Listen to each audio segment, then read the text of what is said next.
నిజంగా దేవుడు మనం ఆయన జ్ఞాపకం చేసుకున్నా చేసుకోకపోయినా, మనం ఆయన కొరకు ఆలోచించినా ఆలోచించకపోయినా, ఆయన మన గురించి ఎప్పుడూ ఆలోచిస్తూనే ఉన్నాడు.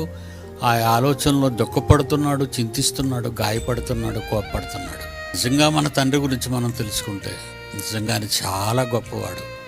మన ఎడల చూపిన పూర్వమైన ప్రేమ, ఆయన కోపాన్ని మనం ప్రక్క చూస్తున్నాం, కానీ ఆయన ప్రేమ చాలా గొప్పది. మనం ఆయన తిట్టినా, మనం ఆయన ఏమన్నా, దేశాలు, ప్రపంచ దేశాలు మరి దేవుణ్ణి తిట్టినా ఏమీ ఆయన కోపట్టడం లేదండి, ప్రేమతోనే. ఎందుకంటే అందరూ తన పిల్లలే. వాళ్ళు చైనా వాళ్ళైనా, ఇండియా వాళ్ళైనా, పాకిస్తాన్ వాళ్ళైనా అందరూ తన పిల్లలే కనుక ఆ పిల్లలు తన గర్భం నుంచి వచ్చిన వారని ఒకే ఒకటి, ఆ పేగు బంధం అంటారు చూసారా భూమి మీద అయితే, అలాంటి బంధాన్ని దేవుడు కలిగి మన అందరి ఎడల విపరీతమైన ప్రేమ కలిగి ఉన్నాడు.